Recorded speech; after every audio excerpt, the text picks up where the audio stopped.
everyone and welcome with our English class. Dhammaan haddii soo dhawaada maanta waxaanu dhigan doonaa cashar grammar ah khaasatan simple future tense. Waa casharadii online ka ahaa ay noo diyaariyay iskuulka Mustaqbal.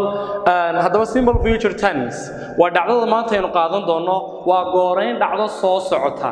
Hore waxaan u soo qaadanay simple present tense oo noqonaysa gooreyn dhacdo joogta gooreyn dhacdo soo noqnoqota present continuous tense oo ah gooreyn dhacdo joogta ah ama wax ka hadla wax iminka jooga sida oo kale waxaan hore u soo qaadanay simple past tense oo noqonaysa gooreyn dhacdo tagtay isla maanta waxaan qaadan doonaa hadii Ilaahay inoo qadaro simple future tense oo ah gooreyn dhacdo soo socota macnaheedu wax aan dhicin oo soo socda aynu gudagalna casharkeena waxaan ugu horeysiin doonaa insha Allah qaybta definition ka qeexitaanka dhacdadan the simple future tense dhacdada gooreyn dhacdo soo socota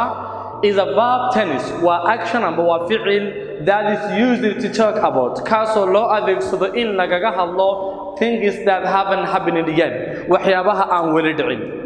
waa dhacdada simple future ka waa action amba waa verb amba waa ficil kaasoo lagaga hadlo amba loo isticmaalo shayada iyo waxyaabaha haven't happened yet aan weli dhicin hadaba use the simple future tense waa qeexitaan kale waxa lagu u adeegso simple future tense to talk about an action inaad kaga hadasho ficil or condition amba xaalad that will begin xaaladaasoo bilaabmi doonta may bilaabmin will begin taasoo bilaabmi doonta and end sidoo kalena dhammaani doonta in the future waqti soo socda macnaha tenniskani maaha wax already dhacay wax dhacayana maaha waa wax soo socda so that xaaladaas waxa weeyaan waa that condition waa will begin waa xaalad bilaabmi doonta sidoo kalena will end dhammaan doonta in the future waqti mustaqbal oo soo socda okay definition ka markaan isla fahamno waxaan u gali doonaa auxiliary verbs-ka amba ficil caawiyayaasha uu tenniskani leeyahay baan u gali doonaa way this tennis has two auxiliary verbs tenniskani waxa uu leeyahay laba ficil caawiye buu leeyahay and they are waxayna kala yihiin will and shall waa labada auxiliary verb amba labada ficil caawiye ee uu tenniskani leeyahay future-ka okay halkan note bay noogu qoran amba qayb yar oo la rabo inaad diiradda saarto oo aad si gaar ah u ogsoonaato in modern English markaynu ka hadlayno Ingiriisigan casriga ah will is preferred to shall auxiliary-ga will ayaa laga doorbidaa in la adeegsado inta badan auxiliary-ga shall oo haddaad aragto tense and sentences-ka inta ugu badan aba jumladaha waxa lagu dhisaa will ayaa lagu dhisaa sababaha inta badan will lagu dhisana waxa weeyaan maadaama oo auxiliary-ga shall loo adeegsado I and we subject I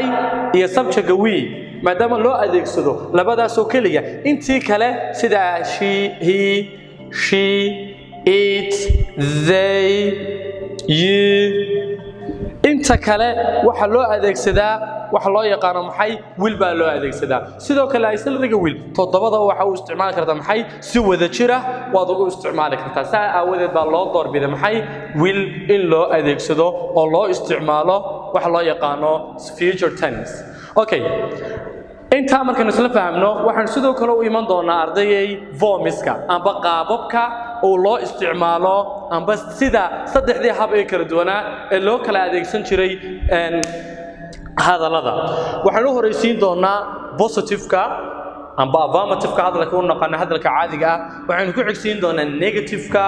oo hadalkii diidmada ah sida oo kalena question-ka amba interrogative-ka oo ah qaab su'aaleedkii saddexdii form-ba iyadoo oo kooban oo arday waliba si yar oo sahlan u fahmi karayo ayaan halkan ku soo koobnay qaabka affirmative-ka markaan joogno ama positive-ka hadalka caadiga ah waxa aynu ku helaynaa qaacidada odhanaysa subject aynu ugu horeysiinaynaa horta qaacidadeena subject baa ugu horeynaysa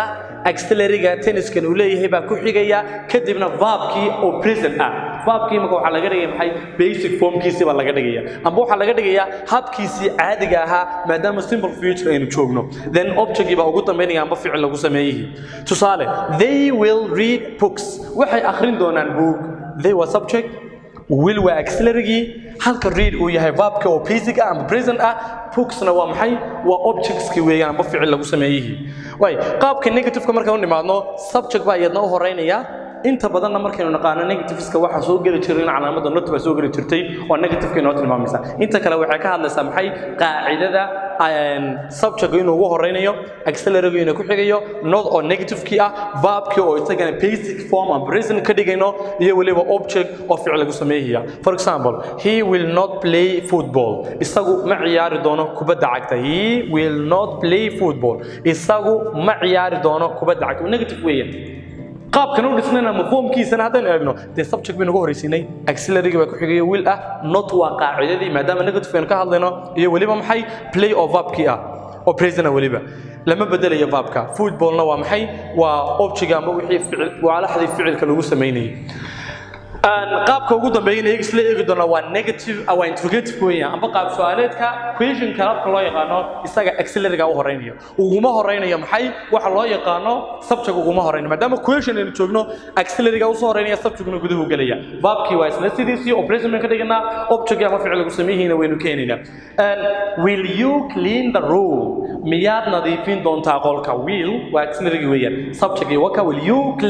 clean waa verbkii oo basic ah ama present ah the room qolka will you clean the room miyaad nadiifin doontaa qolka waxa weeyaan waa verbkaasina waa maxay waa interrogative weyn amba qaab su'aaleed waxa marka notes aan ku siinayaa baad ogsoonanaysaa inaad question ta amba question form ka amba question marka wax loo yaqaano inaad ka tagin oo ilaawin inta aad dhigayso maxay auxiliary verbs hadda ilowdina waxay noqonaysaa khalad bay noqonaysaa okay halkan waxaanu ku qaadan doonaa qaybteenan ku xigta ardayay wax loo yaqaan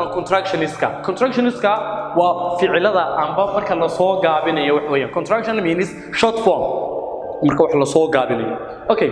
I will oo kale marka aynu soo gaabinayno in short form aynu isticmaalana marka inta badan ardaydu waxay sameeyaan marka la soo gaabinayo I will way soo gaabiyaan oo habka loo soo gaabinayo way u soo gaabiyaan laakiin pronunciation-kii ayaana ku baraarugsanay arday fara badan marka xataa la soo gaabiyo in pronunciation-ka laftirkiisu soo gaabsamayo for example I will marka la soo gaabiyay waxay noqonaysaa I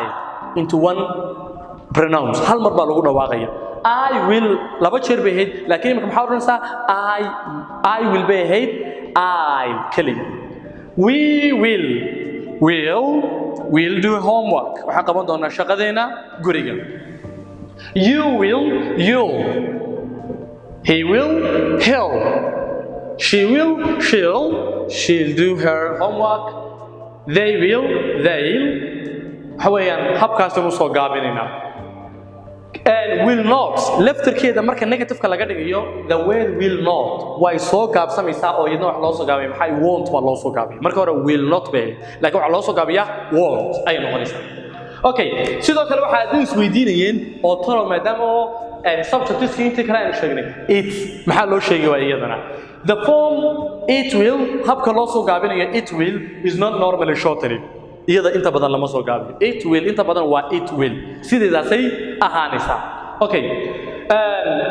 habkana waxaan ka gudbi doonaa wixii loo yaqaan contractionistka amba hababka la soo gaabinayay waxaan u iman doonaa intan saddexdan tusaale waa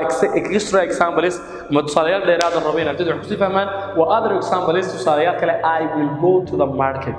waxa aan tagi doonaa suuqa waa positive weeyaan amba waa hadal caadi I will subject auxiliary badigaarkaya he won't look the pictures when soo gaabinayo he will not mean orane contraction kii soo qaadana markii la soo gaabay he won't look the pictures ma eegi doono sawirada ilaa waxay ka hadlayna waa gooreyn dhacdo soo socoto weeyaan